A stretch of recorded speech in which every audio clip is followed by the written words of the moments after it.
ایک ساتھ معلوم کریں کہ ترویح یعنی کہ 4 رکعت کے بعد جو ہم بیٹھ کے تسبیح پڑھتے ہیں تو ہمیں تو تراویح کی تسبیح یاد نہیں ہے، تو بھی اس کے تعلق سے جواب یہ ہے کہ جو تسبیح 4 رکعت کے بعد تراویح میں پڑھی جاتی ہے اس تسبیح کا آپ کو پڑھنا ضروری نہیں ہے، وہ تسبیح ہی پڑھی جائے، یہ کوئی ایسا ضروری نہیں ہے۔ اصل میں کیا ہے، اس کو ترویح کہتے ہیں۔ ترویح کا مطلب ہے آرام، یعنی آپ نے 4 رکعت پڑھی ہے، کچھ دیر آرام کر لیں۔ تو اگر آپ کچھ بھی نہیں پڑھیں گے نا، آپ صرف بیٹھے رہیں گے تو وہ بھی ٹھیک ہے، اور اگر آپ اس دوران کچھ پڑھنا چاہیں تو آپ کوئی بھی تسبیح پڑھ سکتے ہیں۔ آپ سبحان اللہ، الحمدللہ، استغفار، درود شریف، تیسرا کلمہ، چوتھا کلمہ، جو بھی چاہیں آپ پڑھ سکتے ہیں، کوئی مضائقہ نہیں ہے۔ اور اسی طرح ایک ساتھ معلوم کر رہے ہیں کہ بھئی 10 رکعت اگر 2 آدمی مل کر 20 رکعت پڑھانا چاہیں تو بالکل پڑھا سکتے ہیں۔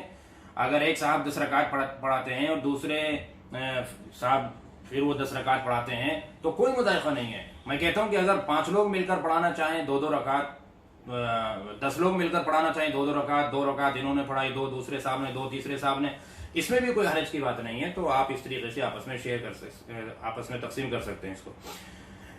اسی طرح ایک صاحب معلوم کرنے کیا تراویح میں قرآن کریم دیکھ کر پڑھ سکتے ہیں کہ بھئی ہمیں قرآن شریف چونکہ یاد نہیں ہے، ہم حافظ قرآن نہیں ہیں، تو نماز میں ہم قرآن شریف یا کوئی جو پارہ ہمیں پڑھنا ہے وہ ہم نماز کے اندر اپنے ہاتھ میں لے لیں اور دیکھ کر پڑھتے رہیں، تو بھئی اس کی ہرگز اجازت نہیں۔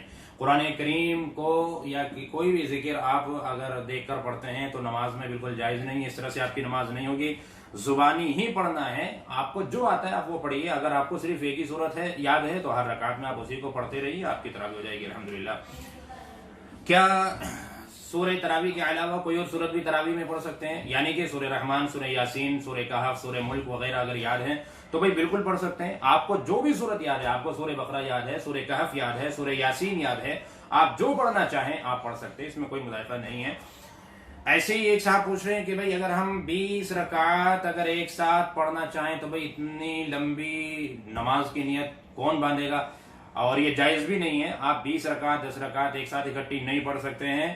ہاں، آپ زیادہ سے زیادہ 4 رکعت کی نیت باندھ سکتے ہیں، یعنی اول درجہ تو یہی ہے، بہتر تو یہی ہے کہ آپ 2 رکعت پڑھیں، اور لیکن اگر آپ 4 رکعت کی نیت ایک ساتھ باندھنا چاہتے ہیں اور ایک سلام کے ساتھ آپ 4 رکعت اکٹھی پڑھنا چاہتے ہیں تراویح کی، تو بہرحال اس کی گنجائش ہے اور اس کی اجازت ہے۔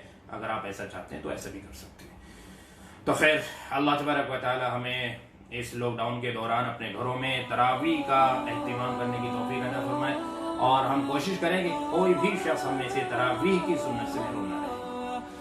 السلام علیکم۔